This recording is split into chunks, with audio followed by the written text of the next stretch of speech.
So my message series over the next 5 weeks is the miracle of mercy. What is mercy?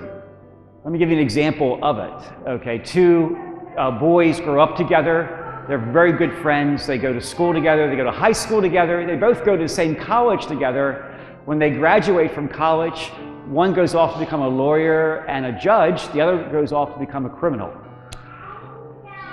One day, the criminal appears before his friend, the judge. And the judge has to enact justice. His friend had committed a crime that was going to cost him a lot of money, basically.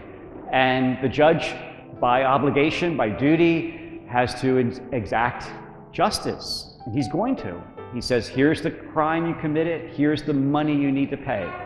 And the judge stands up, takes off his cloak, walks around to the front of the bench, pulls out his checkbook, and writes a check on behalf of his friend, paying for the full amount. That's mercy.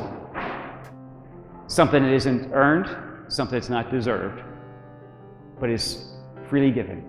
That's why I say Lamentations 3:22, the mercies of the Lord are new every morning to us. We can never exhaust his mercies, because the mercy that he talks about is the mercy of the cross.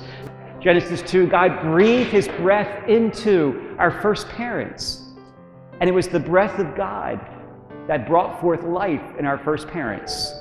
That breath means that God desired and was eager to have a friendship with each one of us. Friendship in which we learn to trust him and obey him, have confidence in him, find in him our security, find in him our source of provision.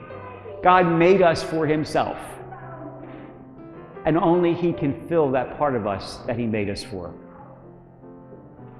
So when we don't make him the center of our life, when we don't make him the heart of our go-to person in times of difficulties or challenges or questions, and we try to fill that part of us with something else, we will always fail. We will always come up short. If we fill our hearts with alcohol or substance abuse to handle our problems in our life, we think that's going to fix it. Or we think the next kind of relationship is going to fix it for us.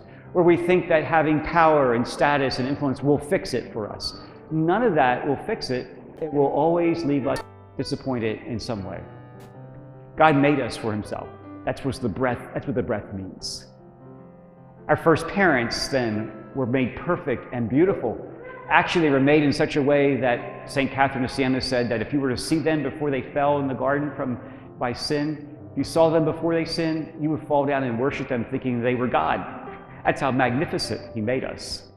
And he wants to get us back to that. That's why he sent us his son.